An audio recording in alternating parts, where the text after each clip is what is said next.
तो students welcome to Career Defence School. आज हम RIMC के सैम्पल पेपर्स करेंगे एंड क्वेश्चंस वो करेंगे जो जनरल साइंस के आपके आते हैं। एंड स्टूडेंट्स आपका जीके के सेक्शन में ही जनरल साइंस का सेक्शन इंक्लूडेड है। आपके 75 क्वेश्चंस आते हैं जीके में, जिसमें आपकी रीजनिंग, जीके और जनरल साइंस तीनों इंक्लूडेड है। तो स्टूडेंट्स स्टार्ट करते हैं फिर हम। First question, light year is related to A part energy, B speed, C distance, D intensity. Yatharth. Yatharth, what is the answer? Distance. Yes, right. It is the distance. Students, I have told you that light year, in a light year क्या था? It is the distance from the sun and the earth. sun और earth के distance को measure करने के लिए हमने एक यूनिट करी थी study, that unit is known as light year. And वो लाइट ईयर आपका क्या करते हैं, हम डिस्टेंस में मेजर करते हैं, तो it is related to distance. Okay, so our next question is which of the following is an airborne disease. इसमें से कौन सी डिसीज आपकी एयरबोर्न है? Measles, B typhoid, C pink eye, D none of these. A. Measles. Very good, A measles. A measles आपके कौन से micro organism से होता है? Anybody knows? It is from, no, measle is from virus. Virus. ये virus से आपके measles होता है और ये एयरबोर्न डिसीज है, एयर के थ्रू आपकी ट्रेवल करती है from infected person to healthy person. Typhoid आपका स्टूडेंट्स बैक्टीरिया से होता है और ये वाटरबोर्न डिसीज है जो वाटर के थ्रू फैलती है। Pink eye is nothing, it is not from any micro organism, it is just an infectious disease. And fourth is none of this. And students जो पिक्चर आपको शो करी गई है ये मीजल्स की है। इस तरह से मीजल्स पे बॉडी पे रैशेज हो जाते हैं and it is an airborne disease. So moving to our third question, our third question is fish liver oil, milk, egg yolk are the sources of which vitamin? A vitamin A, B vitamin B2, C vitamin D and D vitamin C. Vitamin Right, vitamin A. It is the sources of vitamin A. And students vitamin B2 किसके sources है? green vegetables में vitamin B2 होता है, milk में, meat में और egg में होता है। विटामिन डी आपका सनलाइट में, बटर में और आपके मिल्क में होता है। एंड विटामिन सी स्टूडेंट्स आपका जितने सिट्रस फ्रूट है, लेमन है, ऑरेंजेस है, कीवी है, टमाटो है, जितने भी आपके सिट्रस फ्रूट हैं उन सब में आपका विटामिन सी प्रेजेंट होता है। Then moving to students next question. So everybody have clear? If you have any doubt then you can ask. So student next question is What will be the change occur when iron is get rusted? जब iron को rest लगती है तो क्या change उसमें आता है? उसका वेट इंक्रीज हो जाता है, उसका वेट डिक्रीज हो जाता है, या कोई भी चेंज नहीं होता, या none of the above? Its weight increase. Yes, it weight is increase. जब आयरन को रस लगती है तो उसका वेट इंक्रीज हो जाता है। अब स्टूडेंट्स वो इंक्रीज कैसे हो जाता है? See the picture. Here I have shown you it is a piece of iron. This is a piece of iron. Rust कैसे लगती है? जब आयरन के साथ ऑक्सीजन और आपका वाटर कंबाइन करता है तो आपका फॉर्मूला बनता है Fe2O3.2H2O. This is the formula of rust. तो स्टूडेंट्स पहले आपका सिर्फ आयरन था, रस्ट लगने के बाद उस आयरन के साथ ऑक्सीजन और हाइड्रोजन भी ऐड हो गए। तो कोई चीज जब किसी के साथ ऐड हो गई तो स्टूडेंट्स आपका वेट बढ़ेगा। तो जब रस्ट लगती है आयरन को तो उसका वेट इंक्रीज हो जाता है।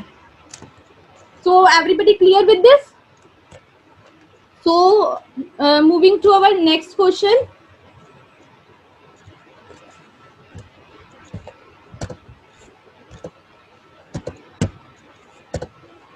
Which planet is known as, question number 5, which planet is known as morning star or evening star? A Mars, B Jupiter, C Venus, wait, D Mercury. Bhavishya, tell me the answer. Which planet? Venus. Yes, Venus. Venus is called as the morning star or evening star. And you know that it is the most brightest planet. इसे बहुत brightest planet बोलते हैं, इस वजह से ये sunrise से पहले और सनसेट के बाद बिल्कुल स्टार की तरह शाइन करता है। That is why it is known as morning star and evening star. And students, आपको पता है कि इसकी जो मूवमेंट होती है वो प्लैनेट्स की तरह नहीं होती, ये स्टार्स की तरह ही ईस्ट टू वेस्ट मूव करता है। वीनस आपका स्टार्स की तरह ही इसकी मूवमेंट होती है। Then question number 6, tilting of earth is responsible for A, change of days, B, change of sun rays, C, change of season, D, none of these. Nancy. C, yes, right answer, C। अगर आपका जो tilt होती है अर्थ, उसकी वजह से आपके seasons में चेंज आता है। जैसे स्टूडेंट्स, आपको पिक्चर में नीचे शो किया गया है, अर्थ अपनी एक्सिस पे, देखो ये जो सीधी लाइन आ रही है बीच में, ये अर्थ की एक्सिस है। तो अर्थ क्या करती है, अपनी एक्सिस पे टिल्ट हुई है स्टूडेंट्स। टिल्ट होने की वजह से वो जब वो घूमती है तो सन की सरफेस की तरफ जो पड़ता है वहां आपकी समर हो जाती है, और जो सन से ऑपोजिट पड़ता है वहां विंटर हो जाती है। तो उस तरह से आपका देखो सीजन में चेंज, मार्च में आके थोड़ी सी ठंड होगी, उसके बाद मार्च से दिसंबर तक कवर्ड है, फिर उसके बाद फिर से गर्मी होनी शुरू हो जाएगी। And this is due to the tilting of the earth. So students, our next is question number 7, that is penicillium. Penicillium किसका एग्जांपल था? It is an algae, B fungal, C bacteria and D is yeast. Penicillium किसका example था? Advish, you have raised your hand, tell me the answer. Ma'am, fungi. Fungal. Yes, penicillium is an example of fungal. मैंने आपको picture show किया है पेनिसिलिनियम के नीचे, ये क्या है? एक फंगल है। स्टूडेंट्स, अलगाए का एग्जांपल क्या था? अलगाए के मैंने आपको 2 एग्जांपल्स बताए थे, स्पायरोगायरा एंड क्लेमेंडोस, ये आपके अलगाए के एग्जांपल से। उसके बाद जीस्ट भी एक फंगल है, बैक्टीरिया आपका पेनिसिलिनियम नहीं होता, तो पेनिसिलिनियम इज योर फंगल, ये फंगस है एक। सो students, moving to your next question, question number 8, which of the following organism undergoes anaerobic respiration? A, yeast, B, leech, C, amoeba and D, fish. कौन इसमें से एनारोबिक रेस्पिरेशन करता है? Yes Aditya, tell me the answer. Aditya, tell me the answer. Ma'am yeast, A. Yes, A, right answer, very good. Yeast does the anaerobic respiration. I have told you that anaerobic respiration is that respiration which take place in the absence of oxygen. जो oxygen की absence में आपकी respiration होती है, that respiration is anaerobic respiration, और जो oxygen के presence में होती है वो आपकी एरोबिक रेस्पिरेशन होती है। तो स्टूडेंट्स, जो ये लीच है एंड आपका जो अमीबा है और फिश है, ये सारे के सारे एरोबिक रेस्पिरेशन करते हैं प्रेजेंस ऑफ ऑक्सीजन में। तो और आपका यीस्ट क्या करता है? एनारोबिक रेस्पिरेशन करता है, और एनारोबिक रेस्पिरेशन में यीस्ट क्या करता है? अल्कोहल बना देता है। हमने पढ़ा था ना कि यीस्ट क्या करता है? अल्कोहल बनाता है। अल्कोहल कब बनती है? जब उसकी एनारोबिक रेस्पिरेशन होती है। जब रेस्पिरेशन आपकी जो है वो बिना ऑक्सीजन की होती है तो अल्कोहल बनता है और साथ में आपकी एनर्जी रिलीज होती है। Then moving to our next question, question number 9. Magnesium hydroxide is found in magnesium hydroxide, students क्या होता है? That is your MgOH twice, magnesium hydroxide। ये किसका फॉर्मूला होता है? किसमें प्रेजेंट होता है magnesium hydroxide? A is milk of magnesia, B is magnesium chloride, C is magnesium ribbon and D is none of the above. Ma'am, A. Milk of magnesia. Yes, right. Magnesium hydroxide is present in milk of magnesia. Milk of magnesia को ही हम students magnesium hydroxide भी बोलते हैं, and it is also an antacid which is used to prevent the acidity. बाकी students, आगे जो magnesium chloride और magnesium ribbon है वो आपके सेपरेट कंपाउंड है। All of you please off your mics. Then move to our next question. Please pay attention here. It is very important. Which of the following is mixed up for making the steel which can resist temperature and which has high level of hardness and anti-friction resistivity?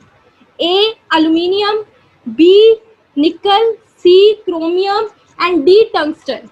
Steel को बनाने के लिए कौन से compound को mix किया जाता है कि जिससे स्टील में हार्डनेस आ जाए और एंटी फ्रिक्शन, मतलब आपका फ्रिक्शन ना करे वो स्टील आपका जहां भी आप रखो फ्लेम के ऊपर, तो ऐसी कौन सी सब्सटेंस स्टील में डालते हैं जो उसको हार्ड बना रही है और एंटी फ्रिक्शन रेजिस्टिविटी कर रही है उसको? It is chromium. Yes ma'am, chromium. अब स्टूडेंट्स कैसे, देखो स्टील कैसे बनता है, स्टील कैसे बनता है स्टूडेंट्स, हम क्या करते हैं आयरन में स्टूडेंट्स आयरन को Fe से डोनेट करते हैं, आयरन में थोड़ा सा स्टूडेंट्स हम कार्बन मिलाते हैं और साथ में हम थोड़ा सा आपका निकल मिलाते हैं और थोड़ा सा आपका क्रोमियम मिलाते हैं और थोड़ा सा स्टूडेंट्स आपका मैंगनीज मिलाते हैं। तो अब आपका स्टेनलेस स्टील, निकल भी तो मिलता है मैम। हाँ मैं वही बता रही हूँ आपको, आयरन, कार्बन और थोड़ी सी अमाउंट निकल, क्रोमियम एंड मैंगनीज की। अब स्टूडेंट्स यहाँ पे हमारे पास दो ऑप्शन से निकल एंड क्रोमियम, लेकिन उन्होंने ये नहीं पूछा कि स्टेनलेस स्टील में क्या पड़ता है।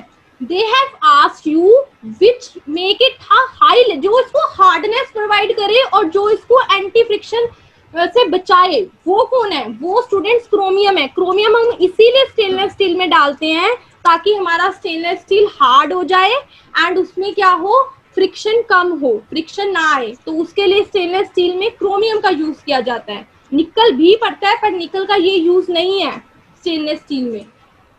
सो everybody clear with this? So moving to our next question, question number 11, which of the following undergoes a physical change? इसमें से कहाँ फिजिकल चेंज हो रहा है? A oxidation, B reduction, C sublimation, D decomposition. तो students first is your oxidation. आपका chemical change वो होता है जिसमें न्यू सब्सटेंस बनती है, फिजिकल चेंज वो होता है जिसमें कोई न्यू सब्सटेंस फॉर्म नहीं होती। अब ऑक्सीडेशन मीन्स किसी के साथ ऑक्सीजन कंबाइन करना, जैसे मैंने आपको बताया था मैग्नीशियम रिबन को हम बर्न करते हैं। रिडक्शन क्या होता है? किसी चीज को रिड्यूस कर देना, तोड़ देना। अब मैं इसी रिएक्शन को ऑपोजिट ले लूं, अगर मैं मैग्नीशियम ऑक्साइड को तोड़ दूं,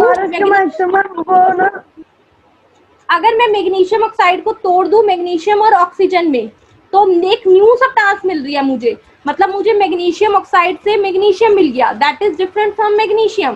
so it is reduction is also a chemical change. And students what is decomposition? Decomposition student होता है किसी कंपाउंड को तोड़ के कोई न्यू चीज बनाना। जैसे मैं लिख रही हूँ एक calcium carbonate CaCO3, that is your calcium carbonate. अगर हम इसको हीट करते हैं तो ये टूट जाता है, मतलब इसकी डीकम्पोजिशन हो जाती है और ये टूट के क्या बनाता है? Calcium oxide plus CO2। तो स्टूडेंट ये तो न्यू सब्सटेंसेस बन रही है, कैल्शियम ऑक्साइड और CO2, so it is also a chemical change. But student sublimation क्या होता है? जिसमें हम क्या करते हैं, सॉलिड से डायरेक्टली गैसियस स्टेट में जाते हैं। किसी चीज को सॉलिड से गैस बना दो, डायरेक्ट लिक्विड में जाए बिना, that is known as sublimation. जैसे स्टूडेंट्स आपने देखा होगा बर्फ अगर आप रखते हो गरम गरम, तो आइस में से थोड़ा थोड़ा धुआं निकल रहा होता है।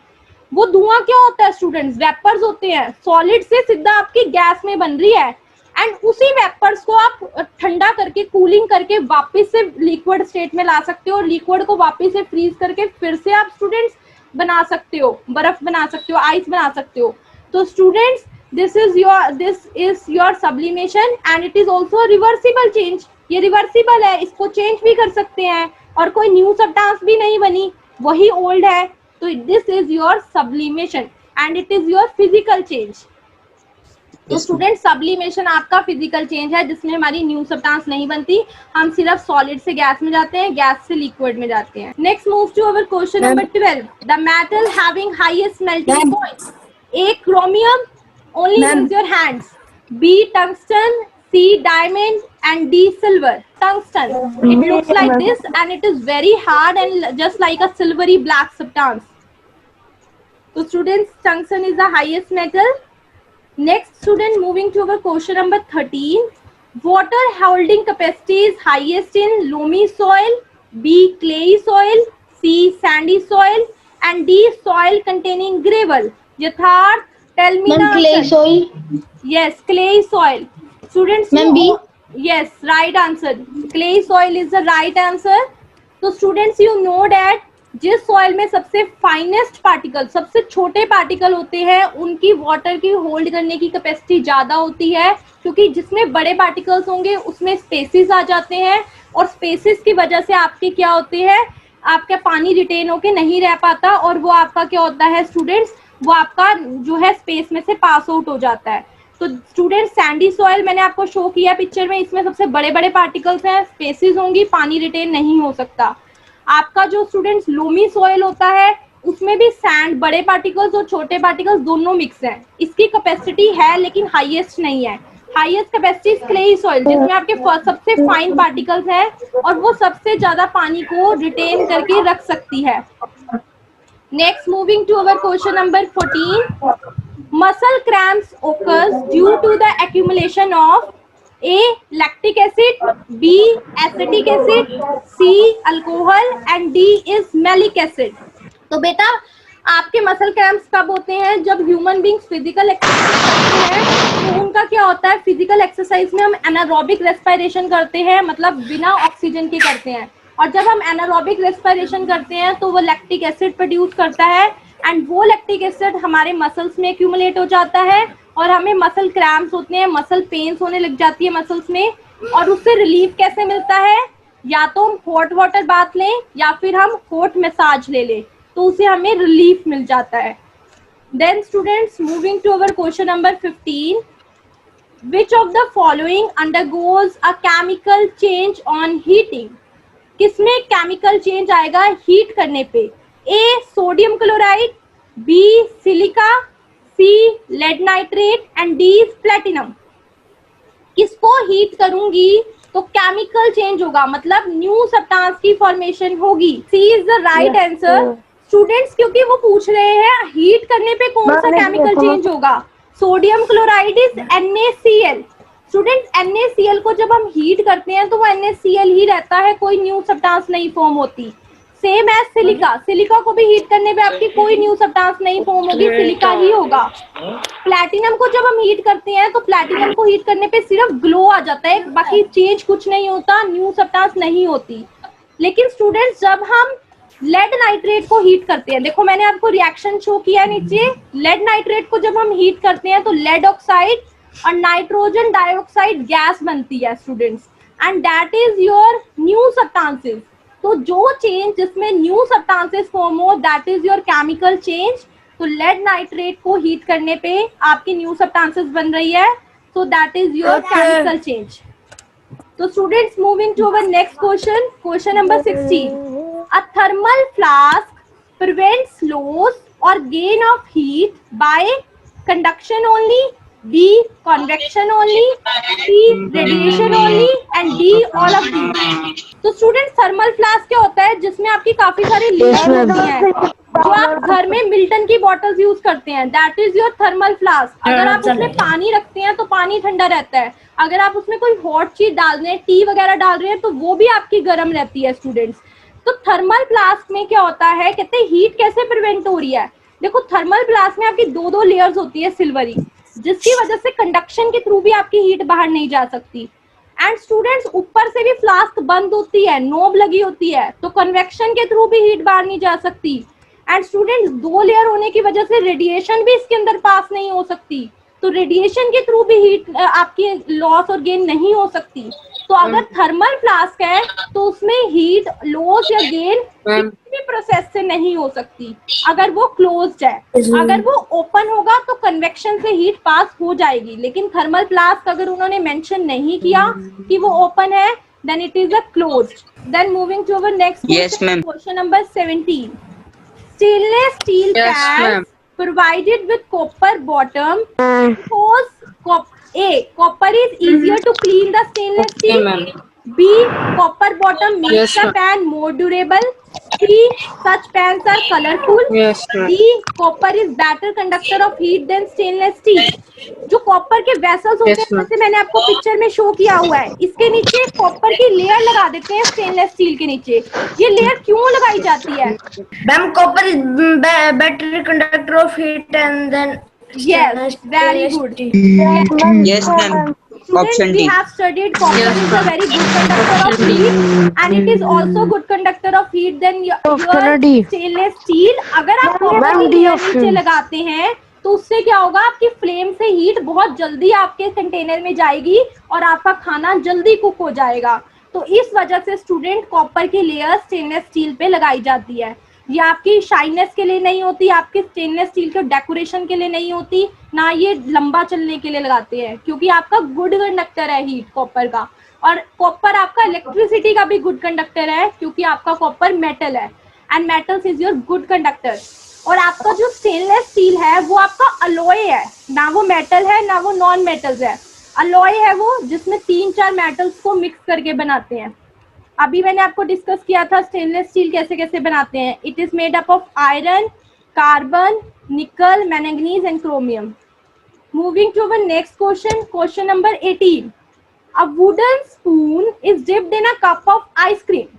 अगर एक वुडन स्पून, जैसे मैंने पिक्चर में शो किया है, आइसक्रीम के लिए अंदर डिप है वुडन का स्पून, तो वो उसका दूसरा एंड जहां से आप उसको पकड़ते हो वो does not become cold, cold by the process of radiation, cold by the process of convection, cold by the process of conduction. Number A, वो ठंडा नहीं होगा। एंड ये आपने एक्सपीरियंस किया होगा।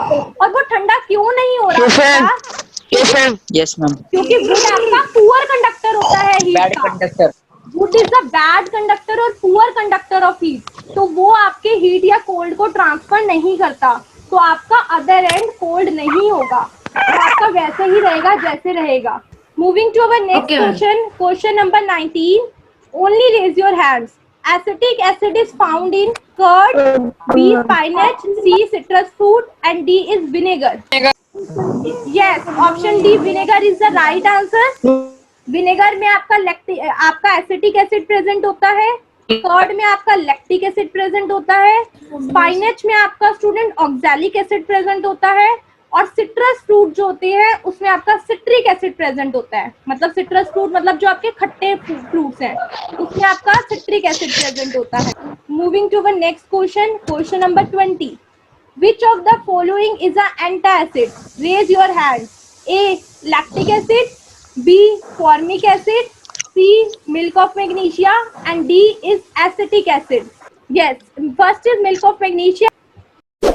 इस वीडियो को लाइक करें, हमारे चैनल को सब्सक्राइब कर बेल आइकन जरूर प्रेस करें हमारी न्यू वीडियो सबसे पहले देखने के लिए।